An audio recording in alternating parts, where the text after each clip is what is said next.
Hello दोस्तों, supreme court ने electoral bond पे बैन लगा दिया है। अभी आपने कल ये खबर सुनी होगी।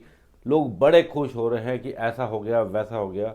बट ये पहले क्या हुआ था, क्यों लाए गए, क्या गोलमाल झोलमाल कर करके लाए गए थे, क्या मंशा थी, क्या क्या आरोप लगे गए, और इसको 2017-18 से लेकर के अब जाके 2024 में क्यों फैसला दिया गया, इस बीच में क्या हुआ, तो ये जानेंगे इस वीडियो में। क्योंकि मीडिया ने अभी ये तो बता दिया कि इसमें बैन लग गया, बट इस बीच में क्या हुआ था, कब ये लाया गया, क्यों लाया गया, तो इसकी थोड़ी सी हिस्ट्री देखेंगे और अब मौजूदा हालत देखेंगे। और ये वीडियो देखने से पहले दो तीन आप पॉइंट याद रखिए। एक, मार्क्सवादी कम्युनिस्ट पार्टी ऑफ इंडिया है ना, सीपीआईएम, क्योंकि अभी तक मीडिया ने, ये कोर्ट ने इसका जिक्र नहीं किया, सीपीआईएम भी इसमें शामिल है। Obviously supreme court, electoral bond, election commission शामिल है, FCRA, foreign contribution regulatory act, इसका ध्यान रखना है, और AKRPA, representation of peoples act. ये कुछ चीज़ें हैं जो इसमें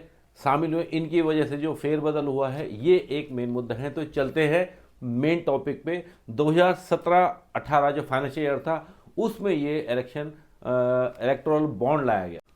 तो दोस्तों, इलेक्टोरल बॉन्ड आप समझ चुके होंगे, ये सिर्फ स्टेट बैंक ही बेच पाएगा, बेच रहा था, कोई नहीं बेच रहा था।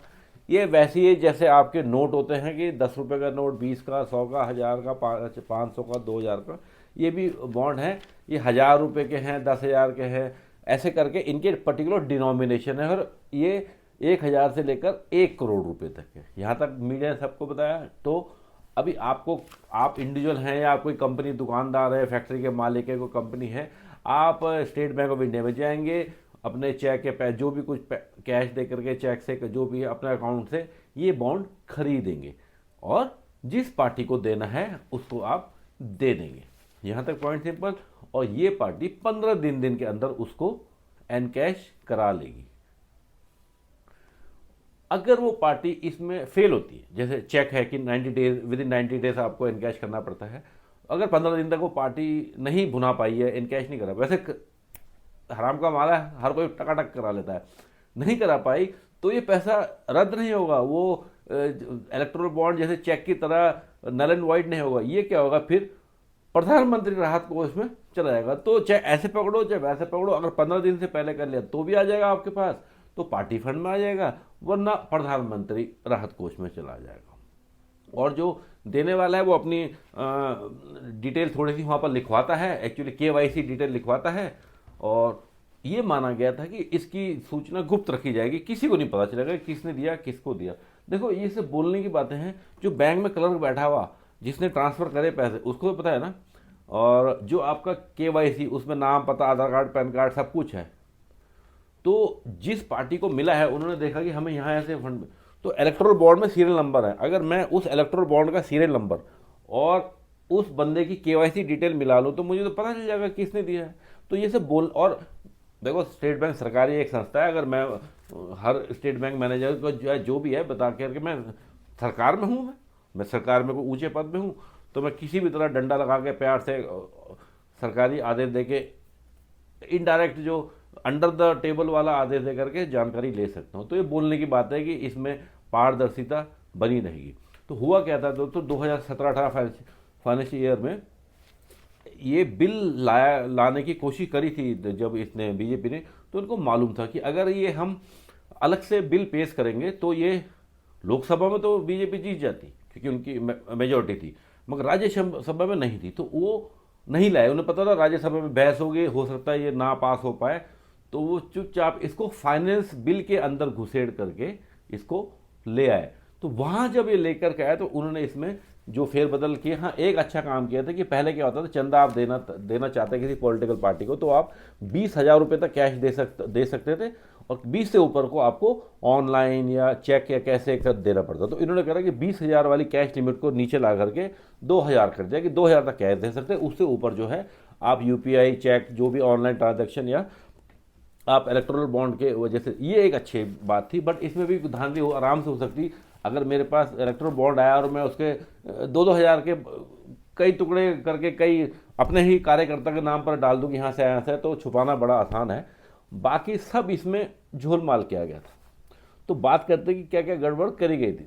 एक जो चोर रास्ते से इसमें क्लॉज घुसाया गया था, क्योंकि ये अलग से बिल पेश नहीं गया, ये एक फाइनेंस बिल के साथ जोड़ा गया और फाइनेंस बिल के साथ पास करा दिया गया। एक इसमें जो हेर फेर किया गया, तो जो FCR है, FCR है फॉरेन कंट्रीब्यूशन रेगुलेशन एक्ट, इसमें फेर बदल किया गया था। पहले क्या था कि आप फॉरेन जो कंपनी वगैरह है उनसे चंदा वंदा नहीं ले सकते, तो ये हटा देगी। अब आप विदेशी कंपनी चंदा दे सकती है और आपको पता भी चलेगा कि हमारे दुश्मन देश ने दिया या पड़ोसी देश ने दिया, क्यों दिया, क्या दिया। तो ये इसमें एक चेंज किया गया था। दूसरा चेंज ये किया गया था, जो कंपनीज एक्ट है पुराना वाला, उसमें चेंज किया गया था। पहले उसमें था कि आप जो जो कंपनी है वो अपने प्रॉफिट का 7.5% से ज़्यादा डोनेट नहीं कर सकती। तो इन्होंने ये चेंज करा कि कोई भी कंपनी, चाहे अब अकली खड़ी हो, चाहे नकली खड़ी हो, फर्जी हो, कोई भी कंपनी कितना भी पैसा हमें दान कर सकती है इलेक्टोरल बॉन्ड के थ्रू या कैसे भी। तो जानकारी साझा नहीं की। पहली बात तो बताओ, अगर मुझे नहीं प्रॉफिट हो रहा है मैं क्यों दूंगा। और सबसे बड़ी बात, कंपनियों ने इसका फ़ायदा उठाया। जो शेल कंपनी, बेनामी कंपनी थी, कंपनी तो नहीं उठाया, पार्टीज ने उठाया कि कोई फर्जी कंपनी है उससे कई करोड़ रुपए, तो पेपर में तो आपको यही दिखा कि फलाना फलाना एंटरप्राइज से इतने अरब इतने करोड़ रुपए आए हैं, जबकि वो पैसा किसी नहीं था, वो ब्लैक मनी था, वो घूम के सिर्फ पेपर ट्रांजैक्शन पे एक शेल कंपनी से आया। तो इसमें एक हवाला या ब्लैक मनी या शेल कंपनी का इन्वॉल्वमेंट बहुत ज़्यादा बढ़ गया था।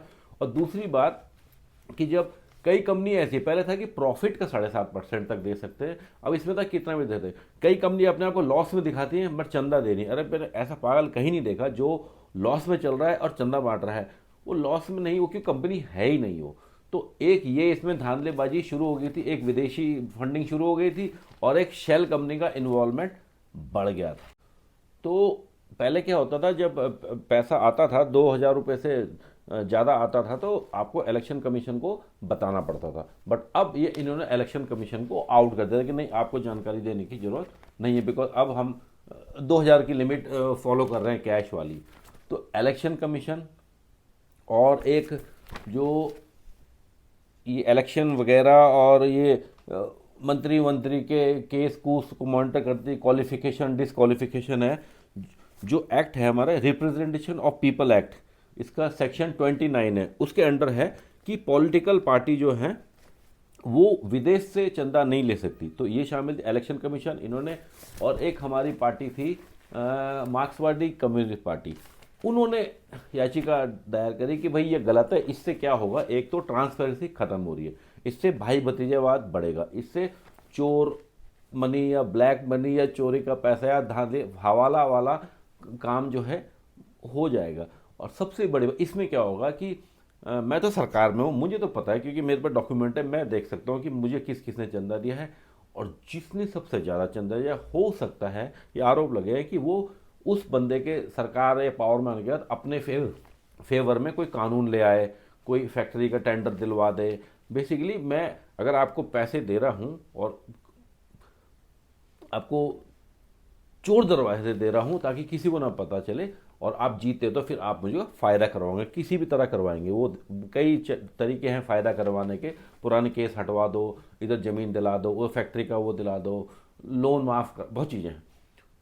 तो अगर ये सार्वजनिक होगी कि मैंने चंदा दिया था आपको और आप जीत गए और अब अगले ठेके मुझे, तो लोग समझ जाएंगे भाई इसने इसको चंदा दिया था सबसे ज़्यादा, इसलिए ये गवर्नमेंट इसके साथ बाहेबंदी कर रही है या लोन माफ़ कर रही है।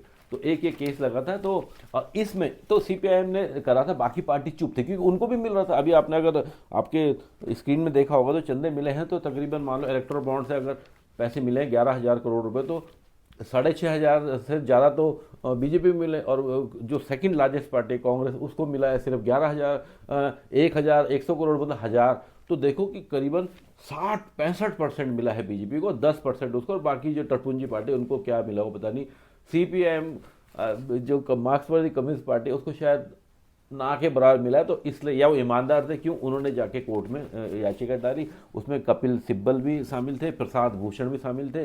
तो अब जाके कोर्ट ने ये फैसला दिया है कि अब ये ऐसा नहीं होना चाहिए। तो लोग बड़े खुश हो रहे हैं कि अब तो ये पार्टी जीरो हो जाएगी।